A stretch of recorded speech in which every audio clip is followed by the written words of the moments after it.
오늘 우리에게 주신 하나님의 말씀은 시편 75편 1절에서 5절 말씀입니다.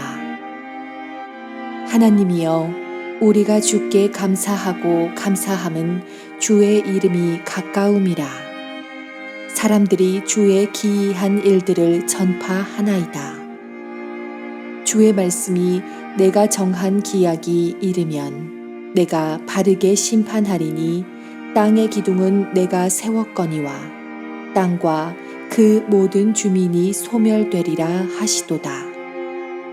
내가 오만한 자들에게 오만하게 행하지 말라 하며 악인들에게 뿔을 들지 말라 하였노니 너희 뿔을 높이 들지 말며 교만한 목으로 말하지 말지어다.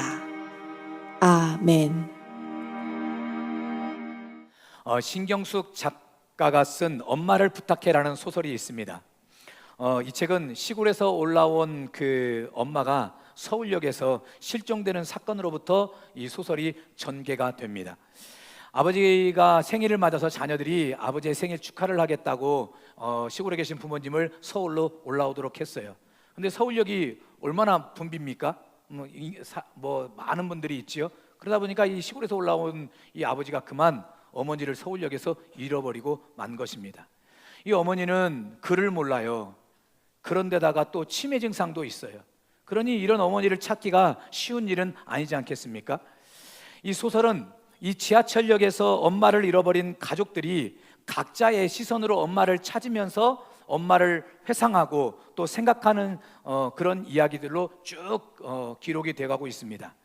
지금껏 자식들을 위해 또 남편을 위해 희생하고 수고한 엄마의 모든 것이 지금까지 당연한 것인 줄 알았는데 엄마를 잃어버리고 나서야 그것이 당연한 것이 아니라 엄마의 수고고 엄마의 희생이었다는 사실, 또 엄마의 사랑이었다는 것을 깨닫게 되는 거예요. 엄마는 항상 우리 곁에 있었는데 너무 항상 있다 보니까 엄마의 소중함을 몰랐어요. 엄마의 귀중함을 깨닫지를 못한 거예요. 언제서야 깨닫게 된 겁니까? 엄마를 잃어버리고 나서야, 그때에서야 깨닫게 되었던 것이지요. 가족들이 언제 가장 행복했느냐? 엄마와 함께했던 순간이 가장 행복했고 또 엄마와 함께했던 때가 가장 감사로 충만했다는 것입니다. 여러분, 제 이 소설을 보면서 참으로 저에게 많은 생각이 있었어요. 가까이 있을 때는 몰랐던 존재의 소중함, 잃고 나서야 깨닫는 감사의 마음. 여러분, 설교 서두에 이런 말씀을 드리는 이유는 무엇 때문이냐면 혹시 우리도 하나님 앞에서 마치 엄마를 잃어버린 자식들처럼 살고 있지는 않느냐는 것입니다. 언제나 우리와 함께 하시며 우리에게 베풀어 주신 그 수만 가지의 하나님의 놀라운 은혜들, 우리가 그 은혜를 너무 당연하게 여기고 살지는 않았느냐 이거예요. 아니, 하나님의 소중함을 우리는 얼마나 느끼며 삶 속에서 살고 있습니까? 하나님이 저와 여러분들에게 절대 가치를 하나님께 두고 그렇게 살고 있느냐는 거예요. 여러분, 오늘 본문을 쓴 아삽이라고 하는 시인이 우리에게 말하고 싶은 내용이 바로 이와 같은 것입니다. 하나님께서 우리와 함께 하시는 그 이유 하나만으로 따라합시다. 감사하자. 자, 우리 시편 75편 1절을 우리 같이 한번 읽어보겠습니다. 하나님이여, 우리가 주께 감사하고 감사함은 주의 이름이 가까움이라. 사람들이 주의 기이한 일들을 전파하나이다. 자, 보세요. 내가 주께 감사하고 감사함은 주의 이름이 가까움이라. 이는 무슨 말이냐? 하나님께서는 우리 가까이 계시는 분이라는 거예요. 멀리 계시는 분이 아니에요. 가까이 계시는 분. 여러분, 자동차 운전을 하다 보면 자동차 사이드 미러에 이런 문구가 써져 있지요. 사물이 거울에 보이는 것보다도 가까이 있음. 여러분, 사이드 미러로 보면은 자동차도 보이고 여러 물체들이 보일 텐데 멀리 있는 것처럼 보여지지만 실상은 어떻다는 겁니까? 가까이 있거든요. 그러니까 조심하라는 그런 의미로 저런 문구가 써져 있는 것이겠지요. 여러분, 그렇듯이 우리 하나님도 우리가 생각하는 것보다도 훨씬 더 가까이 계시는 분이에요. 우리가 볼 때는 하나님이 멀리 계시는 것 같고 우리 가까이 없는 것 같지만 그렇지는 않아요. 하나님은 우리가 생각했던 것보다도 훨씬 더 가까이 우리와 함께 계시는 분이십니다. 이런 사실을 깨닫고 아삽이 하나님께 감사를 드리고 있는 거예요. 하나님이 나하고 내 곁에 계셨구나. 나랑 가까이 계셨구나. 나와 함께 계셨구나. 여러분, 다시 말해서 아삽의 감사는 그저 하나님 때문에 감사하고 있었습니다. 감사의 원인도 하나님이었고, 감사의 동력도 하나님이었고, 감사의 동기도 오직 누구였어요? 하나님이었어요. 근데 사실 우리는 그렇지 않잖아요. 여러분, 우리는 어떻게 감사합니까? 우리는 어떻게, 무엇으로 감사합니까? 하나님이 우리에게 베푸신 은혜를 생각하면서 감사할 때가 있거든요. 뭐 문제를 해결해 주시면 감사하지요. 기도가 응답되면 감사해요. 자녀가 좋은 대학에 들어가면 감사하고, 남편이 승진하면 감사하고, 사업이 잘 되면 감사하고, 좋은 직장에 취직하면 감사하고, 또 우리 자녀들은 얼마 전에 중간고사를 봤어요. 시험 잘 보면 감사하고, 시험 못 봐도 감사해요. 그렇지는 않더라고요. 근데 우리 집 누구는 그래도 당당하더라고요. 여러분, 그렇게 우리는 뭔가, 하나님이 우리에게 뭔가 은혜를 베푸시고, 우리에게 기적을 베푸시고, 능력을 베푸셔서 우리 삶에 뭔가 눈에 보이고 손에 잡혀지는 은혜가 있을 때 우리는 감사하기 쉽거든요. 그러나 아삽은 그렇지 않다는 것입니다. 아삽은 기도 응답이 없어도 하나님 때문에 감사했고, 내 인생의 문제가 해결되지 않아도 하나님이 나와 가까이 하시고 나와 함께 하시는 것만으로 감사하고 살았어요. 그래서 오늘 저는 이 말씀에 큰 도전과 은혜를 받고 맥주 감사주의를 맞아서 오늘 여러분들에게 이렇게 권면드리고 싶습니다. 한번 따라합시다. 나도 하나님 때문에 감사합니다. 여러분, 어떤 하나님입니까? 우리와 함께 하시는 하나님. 지금도 내 곁에 계셔서, 나하고 가까이 계셔서 나와 함께 하시는 그 하나님 때문에 우리가 감사하는 거예요. 여러분, 이렇게 결단하고 생각해 보니까 하나님이 우리와 함께 하시고 내 곁에 계시는 것만으로도 내가 감사하는 이것이요, 모든 감사의 출발점이더라고요. 또 더 나아가서 모든 감사의 근원이 바로 이것이더라고요. 하나님이 나와 함께 하시는 것만으로도, 주님이 내 곁에 가까이 계시는 것만으로 감사하는 것. 그리고 이런 감사를 우리가 주님께 올려드리면 주님이 우리의 그 감사의 고백을 받으시고 기뻐하시는 거예요. 저희 집의 막내가 저에게 종종 이렇게 고백할 때가 있어요. 난 아빠가 내 아빠여서 너무 좋아. 기특하지요? 네. 그럼 제가 물어봐요. 엄마는? 그러면 그러면서 조금 잠시 후에 엄마도 좋지. 이렇게 영혼 없는 대답을 하더라고요.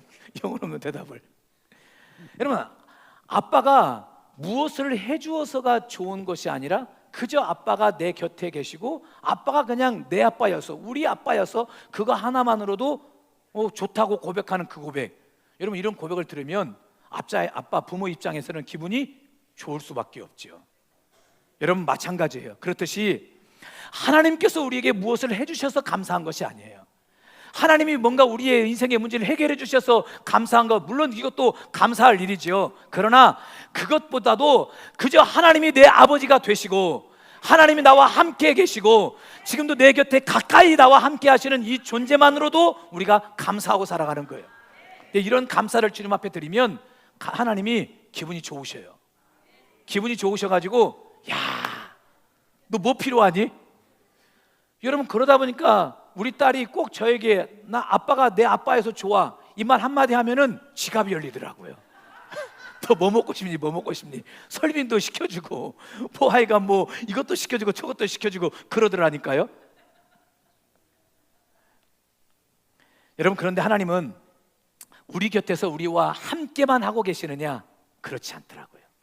우리와 함께 계시는 것뿐만 아니라 우리를 지켜주고, 우리를 보호해 주시고, 우리에게 은혜를 베풀어 주시고, 그때그때마다 인생의 문제 또한 해결해 주시면서 우리와 함께 계시더라고요. 자, 그래서 성경은 어떤 말씀을 하고 있느냐? 자, 시편 121편 4절 6절 같이 읽어볼게요. 이스라엘을 지키시는 이는 쫓지도 아니하시고 주무시지도 아니하시리로다. 여호와는 너를 지키시는 이시라. 여호와께서 내 오른쪽에서 내 그늘이 되시나니 낮의 해가 너를 상하게 하지 아니하며 밤의 달도 너를 해치지 아니하리로다. 여러분, 하나님께서 우리와 함께 하시는데 어떻게 하고 함께 계신대요? 졸지도 않고 주무시지도 않으면서 우리와 함께 계신대요. 우리 그렇게 가까이 계신대요. 근데 가까이 계시고 함께 하시는 것으로 끝나는 것이 아니라 하나님이 우리를 지켜주신대요. 근데 그 지켜주심으로 인해서 낮에 해도 우리를 상하게 하지 못하고 밤에 달도 우리를 해치 못한다 그랬어요.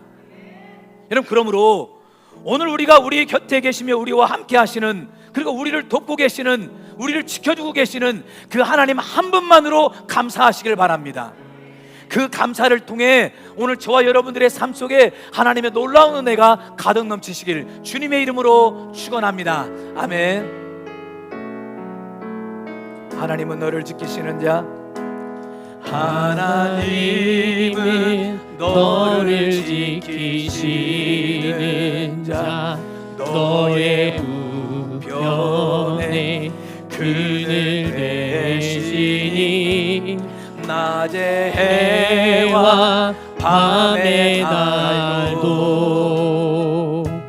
너를 잊지 못하리라. 다시 한번 고백합니다. 하나님은 너를 지키시는 자, 하나님은 너를 지키시는 자, 너의 환난을 면케하시니 그가 너를 지키시리라. 너의 출입을 지키시리라. 눈을 들어 주님을 보시길 바랍니다. 눈을 들어 산을 보아라. 너의 도움 어디서 오나. 천지 지으신 너를 만드신 여호와께 눈을 들어 주를 보아라. 눈을 들어 주를 보아라. 너의 도움 어디서 오나. 천지 지으신 너를 만드신 여호와께로다.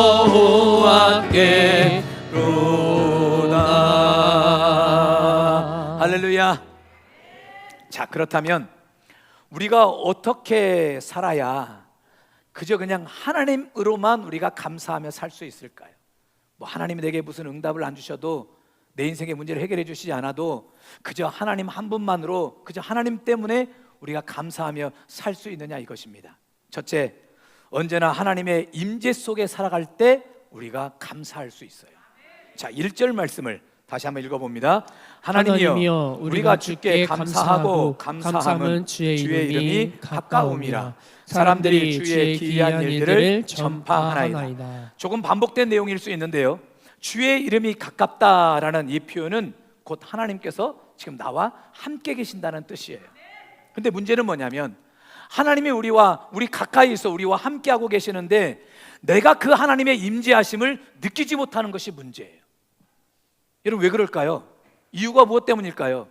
주님은 우리 가까이 계신다 그러고 우리와 함께 하신다고 하셨는데 우리는 왜 그 하나님의 임재를 느끼지 못할까요? 여러분, 사실 누군가가 가까이 있으면 그 느낍니까, 못 느낍니까?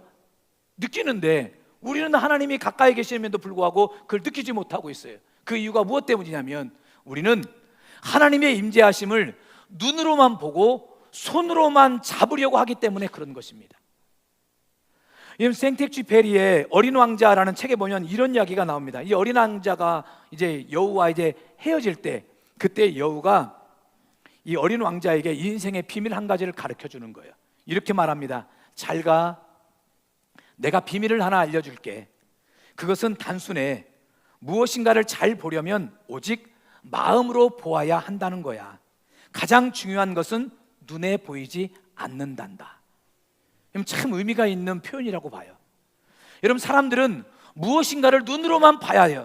눈으로만 봐야 믿고 손으로만 잡혀야 믿으려고 해요.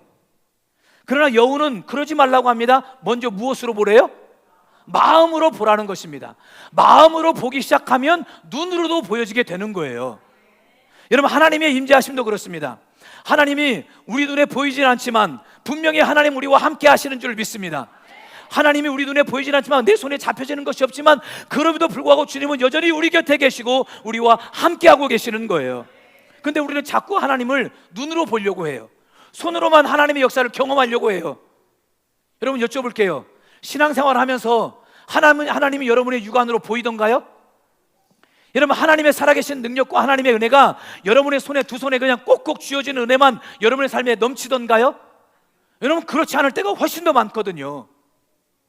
그런데 우리는 자꾸 우리의 눈으로 하나님을 보려고 하고 우리의 손으로 하나님의 임재하심을 경험하려고 하다 보니까 감사가 잘 안 되는 거예요. 하나님, 왜 내가 이렇게 기도했는데 그 기도가 안 해주세요? 진짜 해도 너무하세요?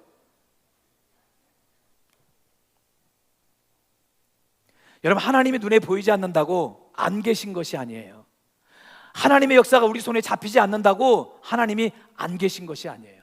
하나님은 여전히 우리와 함께 계시고 우리 가까이 계세요. 어느 날 남자가 여자친구를 자신의 집으로 초대했습니다. 이제 집 앞에 서가지고, 자기야, 내가 자기를 위해 서프라이즈를 준비했으니까 지금부터 이제 눈을 가리고 우리 집에 들어가자. 이 눈 한 대를 하고 이제 남자친구의 방 안으로 여자친구를 딱 데려갔어요. 근데 그때 갑자기 전화벨이 울리는 거예요. 자기야, 나 전화 받고 올 테니까 절대 이 안대를 풀면 안 돼. 이제 이 자리에 꼭 있어야 돼. 알았어, 자기야, 빨리 갔다 와. 뭐 연애 때는 막 다 그러잖아요, 막. 그런데 이 여자친구가 너무 방귀가 마려웠는데, 방귀를 뀌고 싶었는데 남자친구 앞에서 방귀를 틀 수 있습니까, 없습니까? 없지요. 여러분, 결혼해서도 부부 사이에 쉽게 트지 않는 것이 방귀더라고요. 방귀는 참 잘 안 터지는 것 같아요. 저도 한참 만에 텄어요. 한참 만에 텄는데 한 번 트니까 계속 트게 되더라고요. 이게 또. 근데 이 여자친구가 남자친구 앞에서 방귀를 낄 수가 없잖아요. 근데 참아왔던 방귀, 남자친구가 이제 전화 받으러 갔으니까 이때다 싶어가지고 방구를 아주 그냥 뻥 하고 꼈는데, 자기가 생각해도 냄새가 너무 독했던지 치마를 막 위로 들썩들썩 걸고 막 손으로 막 휘저으면서 빨리 방귀 냄새가 막 없어지라고 막 그런 거예요.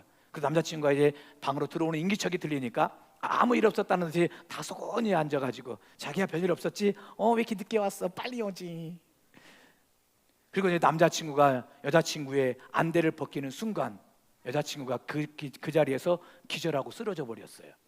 왜냐하면 거기에 이 남자친구의 친구들도 와 있었지요. 부모님도 계셨지요. 할머니, 할아버지도 계셨지요. 이분들이 다 코를 막고 있었던 거예요. 여러분, 이 여자친구 어떻게 합니까 도대체? 어떻게 해야 될까요? 사귀어야 될까요? 말해야 될까요? 여러분, 안 계신 줄 알았어요. 아무도 없는 줄 알았지요. 자기밖에 없는 줄 알았지요. 그러나 보이지 않는다고, 손에 잡히지 않는다고 없는 것이 아니라 있었던 거예요. 여러분, 하나님의 존재가 우리에게 그와 같은 것입니다. 하나님이 안 계신 것이 아니에요. 우리 가까이 계시고 내 눈에 보이지 않는다고, 내 손에 잡혀지지 않는다고 하나님이 안 계신 것이 아니라 언제나 주님 우리와 함께 계시는 줄 믿습니다. 그것도 우리 가까이 계시는 분이신 줄 믿습니다. 여러분, 요셉도 보십시오. 요셉의 인생에 얼마나 많은 어려움과 고통이 있었습니까? 구덩이에 빠지고 뭐 노예로 팔려가고 옥에도 갇히게 되고, 그럼에도 불구하고 요셉은 단 한 번도 하나님 앞에 원망하고 불평했던 말이 없어요. 왜 그런 줄 아십니까? 요셉에게는 한 가지 믿음이 있었거든요. 그 믿음이 무엇이냐면, 하나님은 여전히 나와 함께 하신다. 지금도 하나님은 내 가까이 나와 함께 하신다. 이 믿음 한 가지 때문에 그의 환경이 아무리 고난으로 흘러가도 원망하고 불평하지 않고 오히려 감사하며 살 수 있었던 거예요. 자, 창세기 39장 2절 말씀을 같이 한번 읽어볼까요? 여호와께서 요셉과 함께 하심으로 그가 형통한 자가 되어 그의 주인 애굽 사람의 집에 있으니. 여러분, 요셉은 자신의 상황을 보질 않았습니다. 자신의 형편을 보질 않았어요. 형편을 볼 것 같으면 절망해야지요, 좌절해야지요, 하나님 앞에 원망해야지요. 왜냐하면 가면 갈수록 더 완전히 진퇴양난인데요. 근데 요셉이 보았던 것은 무엇이냐면, 자신의 형편과 처지와 상황이 아니라 지금도 나와 함께 하시는 하나님이었어요. 내가 구덩이에 빠져도 나와 함께 하시고, 노예로 팔려가도 나와 함께 하시고, 옥에 갇혀서도 여전히 나와 함께 하시며 내 곁에 계시는 그 하나님, 그 하나님을 바라보는 시선이 요셉에게 있었어요. 그랬기에 그가 어떤 상황 속에서도 감사할 수 있었던 거예요. 오늘 저와 여러분 모두에게 이런 믿음이 있기를 주님의 이름으로 축원합니다. 두 번째, 우리가 어떻게 살 때 우리 곁에 계시는 하나님으로만 감사할 수 있느냐? 우리의 입에서 주님의 이름이 떠나지 않을 때 감사할 수 있어요.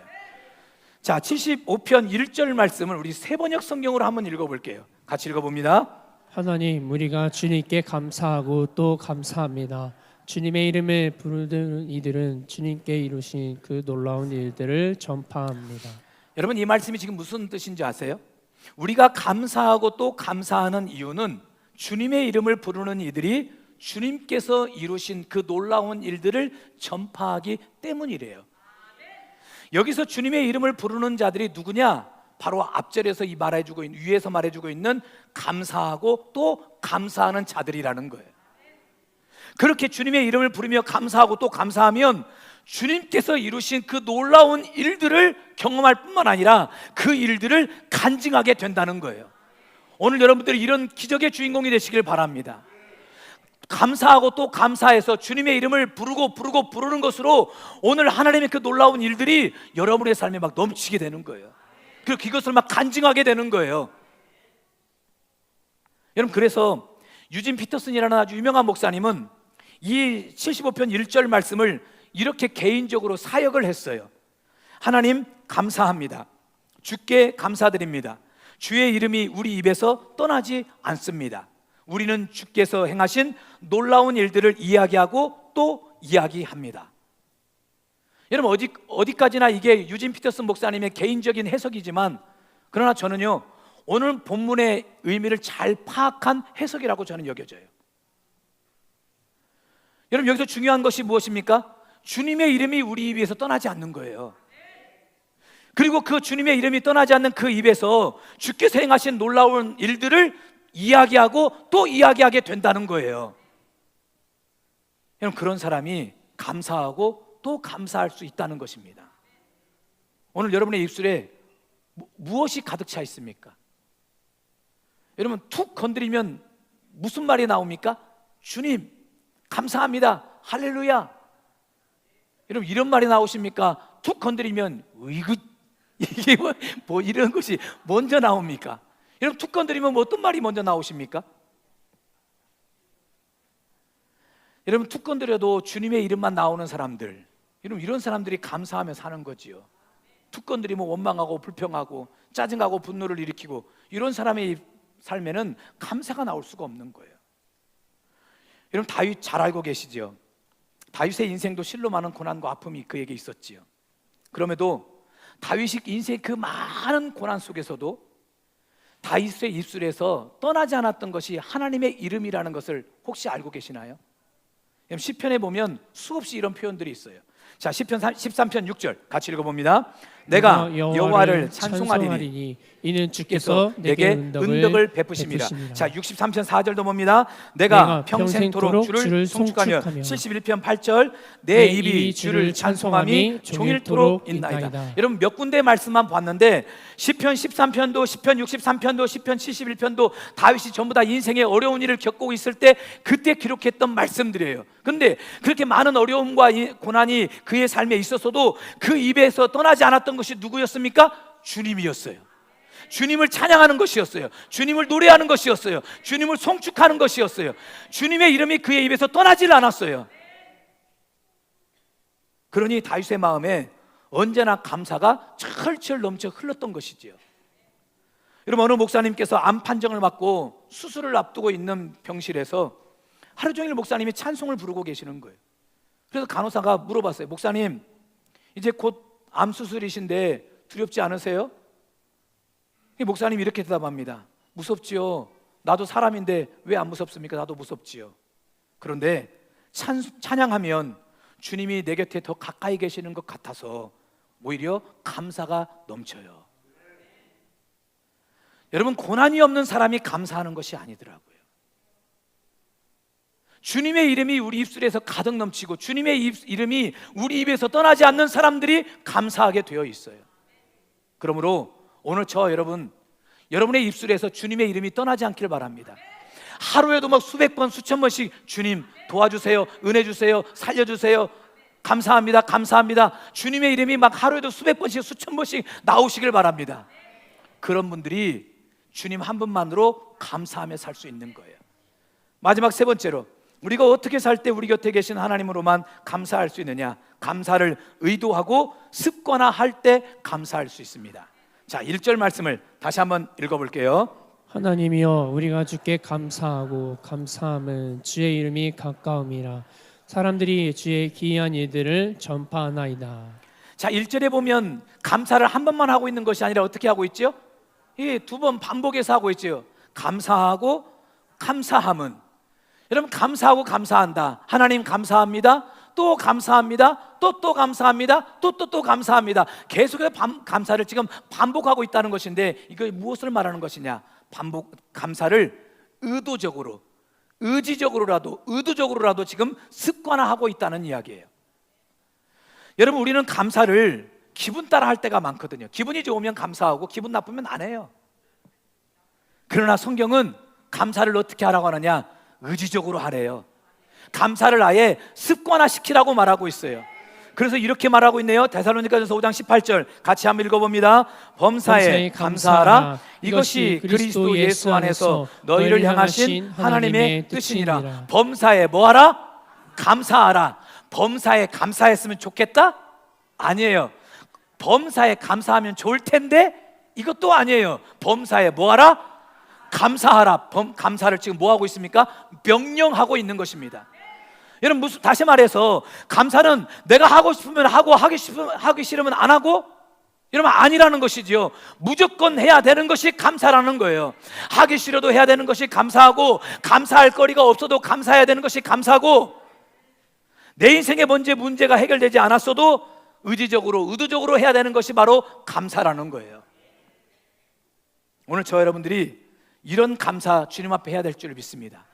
그렇게 의지적으로라도 감사를 습관화해 보십시오. 그러면 더 깊은 감사, 더 넓은 감사를 하나님 앞에 드릴 수가 있어요. 코로나가 한창 유행하던 2022년 경북 구미시에 있는 옥계초등학교에서 근무하던 양예슬 선생님께서 자기가 담임 맡았던 반 친구들과 함께 감사 일기 쓰기 프로그램을 진행을 했어요. 같은 반 아이들에게 하루에 3가지씩 감사의 제목을 적으라고 했어요. 처음에는 아이들이 어떻게 감사했느냐? 급식이 맛있어서 감사합니다. 비가 안 와서 감사합니다. 아이스크림을 먹어서 감사합니다. 빵을 먹어서 감사합니다. 온통 먹는 것에 감사의 내용들로 막 가득 찼어요. 그런데요, 감사일기를 매일 꾸준히 쓰고 일주일이 되었을 때 아이들이 어떻게 감사하기 시작했느냐? 엄마가 아침에 나를 안아줘서 감사합니다. 친구가 내 이야기를 잘 들어줘서 감사합니다. 여러분, 이제 아이들의 감사가요, 점점 관계에 대한 감사를 기록하게 되더라는 거예요. 처음에는 뭘 먹을 것만 가지고 막 먹어서 감사하다고 했는데, 나중에는 내 입장이 아닌 다른 사람의 입장을 고려하고 생각하면서 감사하게 되더라는 거예요. 무슨 말입니까? 감사가 더 깊어지고 감사가 더 넓어지게 된 거예요. 여러분, 초등학교 아이들도 감사를 쓰고 말하고 반복하니까, 다른 말로 하면 감사를 선생님이 내려준 숙제니까 어쩔 수 없이 막 의도적으로 그렇게 습관적으로 하는 감사지만, 그렇게 감사하다 보니까 나중에는 감사가 더 넓어지고 깊어지게 되는 거예요. 여러분, 하물며 우리는 어떻습니까? 오늘 우리의 감사는 어떻습니까? 아직도 여전히 얕은 물가에서 첨벙거리고 있는 그 1차원적인 감사, 이걸로만 감사하고 살고 있습니까? 그러지 말자는 거지요. 더 깊고 더 넓은 감사를 우리가 해야 될 줄 믿습니다. 그것이 어떤 감사입니까? 그저 주님 때문에 감사하는 거예요. 나와 함께 계시는 주님, 내 곁에 계시는 주님 때문에 감사하는 거예요. 남아공에 넬슨 만델라라는 분이 있었죠. 아마 여러분도 잘 알고 계실 겁니다. 이분이 독재 정권의 미움을 받아서 27년 동안 감옥살이를 했어요. 이런 말이 27년의 감옥 생활이지 얼마나 참 이 고통의 시간이었겠습니까? 더구나 이제 장기수들 오랫동안 감옥 생활을 하다 보면은 몸이 허약해지기 마련인데, 이 만델라가 72세에 이제 감옥에서 나오거든요. 이제 감옥에서 이제 출소를 하게 되는데, 72세의 할아버지인데도 불구하고 여전히 건강한 모습으로 이제 출소를 하게 된 거예요. 그리고 기자가 물어봤어요. 아니 어떻게 이렇게 건강하게 출소할 수 있습니까? 이 건강의 비결이 도대체 어디 있습니까? 72세의 할아버지인데 27년간 옥살이를 하다가 그때 만델라가 이렇게 말합니다. 세 가지 감사를 이야기를 했어요. 첫째는 음식을 먹을 때 항상 감사했고, 둘째는 어떤 환경이 주어지더라도 감사했고, 셋째는 그저 모든 일에 범사에 감사했다. 그런 만델라는 훗날 남아공의 대통령이 됩니다. 그리고 대통령이 되었는데도 자신을 이 옥살이하게 만들었던 이 독재 정권들 생각만 해도 치가 떨리지 않겠습니까? 27년간을 억울하게 옥중 생활을 했으니, 근데 보복할 텐데 이분이 정치 보복을 하질 않아요. 그 모든 독재 정권들도 다 받아주고 다 용서합니다. 결국 그런 여러 이 만델라의 어떤 정신이 이 인정이 돼가지고 노벨 평화상을 받지 않습니까? 여러분, 감옥에 갇힌 삶에 무슨 감사가 있을 수 있겠어요? 감사할 게 뭐가 있습니까? 그럼에도 불구하고 만델라는 의도적으로 감사를 습관화했어요. 자기가 의지적으로 어떻게 해서라도 감사하려고 몸부림쳤어요. 옥중의 27년의 생활을 견딜 수 있었던 이유도 바로 그 의도적인 감사에 있었다고 봐요. 여러분, 그런 의미로 오늘 우리도 마찬가지예요. 감사를 의식적으로라도 습관화하시길 바랍니다. 감사할 제목이 없어도, 감사할 거리가 없어도, 감사의 내용이 없어도, 감사할 환경이 안 돼도, 감사할 상황이 안 돼도, 그럼에도 불구하고 그리 아니하실지라도 하나님 앞에 감사하는 거예요. 감사하고 또 감사하고 또 감사하고, 감사를 의식적으로 습관화시키는 거예요. 그런 자들이 주님 한 분 때문에 감사할 수 있어요. 말씀을 마치겠습니다. 지금까지 우리의 감사는 어떠했습니까? 하나님이 은혜 주시면 감사하고, 은혜 안 주시면 감사 안 하고, 뭔가 내 인생에 문제가 해결되면 감사하고, 그렇지 않으면 원망하고 불평하고, 기도응답이 있으면 감사하고, 그렇지 않으면 감사 안 하고, 우리가 이 정도의 감사의 단계는 이제 뛰어넘어야 될 단계라고 봐요. 더 깊은 감사, 더 넓은 감사를 해야 될 줄 믿습니다. 그 감사가 무엇입니까? 그저 주님 때문에 감사한 거예요. 하나님 때문에 감사한 거예요. 내 곁에서 나와 함께 하시는 그 주님 때문에 감사한 거예요. 응답이 없어도 주님 때문에 감사하고, 문제가 해결되지 않아도 주님 때문에 감사하고, 내 삶이 아무리 빙빌 꼬이는 것 같아도 주님 때문에 그저 감사하는 거예요. 이를 위해서는 하나님의 임재하심 우리가 마음으로 느껴야 돼요. 뿐만 아닙니다. 우리 입술에서 주님의 이름이 떠나질 않아야 돼요. 하루에도 수백 번, 수천 번 주님, 주님, 주님, 주님, 주님의 이름이 되뇌어져야 돼요. 뿐만 아니라 감사를 의식적으로라도 습관화시켜야 돼요. 그렇게 감사하는 여러분의 삶 속에 감사를 통한 놀라운 은혜와 축복이 가득 넘치길 주님의 이름으로 축원합니다. 아멘.